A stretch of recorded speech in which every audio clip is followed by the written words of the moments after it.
Welcome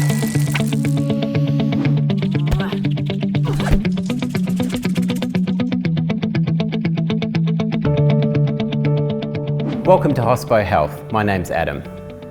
Prevention is better than cure.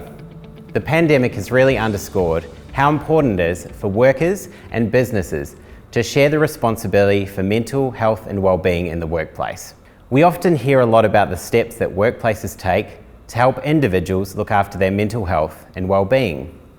Some examples may be providing fruit bowls in the lunchroom, offering yoga classes and meditation sessions, as well as encouraging workers to stay physically active. These things are important, but they're only one side of the coin.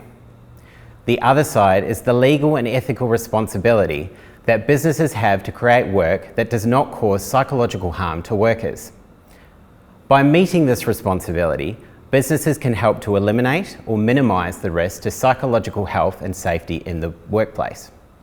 We're also quite familiar with the physical hazards that can exist at work and the steps we need to take to manage these. However, there are other hazards that, if unmanaged, can be harmful to our mental health. We call these psychosocial hazards. A psychosocial hazard is the factors in the design or management of work and interactions between people at work that may increase the risk of work-related stress, which can lead to psychological or physical harm. Some examples specific to hospitality are low autonomy and control, heavy workloads, job insecurity, and harassment and violence from customers. Unlike physical hazards that usually have the same impact for every worker, psychosocial hazards may be more harmful to some than others. Psychosocial and physical hazards can also interact and increase the risk of injury. It is important then, regardless of whether you run a small, medium, or large business, that you take steps to identify the psychosocial hazards that may be present in your workplace, the risk they pose to your workers, and the ways they can be reduced or managed. This risk management process is similar to how physical hazards, such as slips, trips, and falls, are identified and managed in the workplace.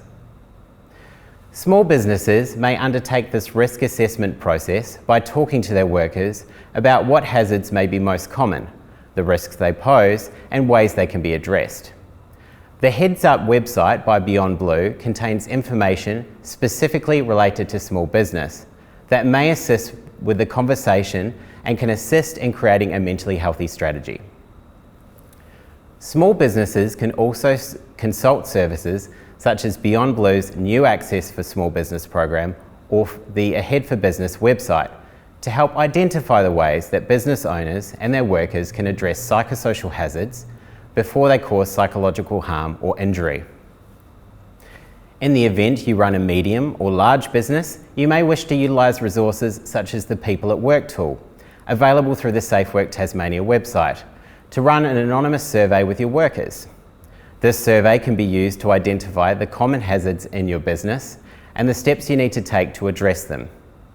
I would encourage everyone to continue their efforts to help workers manage their own mental health and well-being. However, these efforts will be the most effective when psychosocial hazards are identified and appropriately managed in the workplace. Thank you.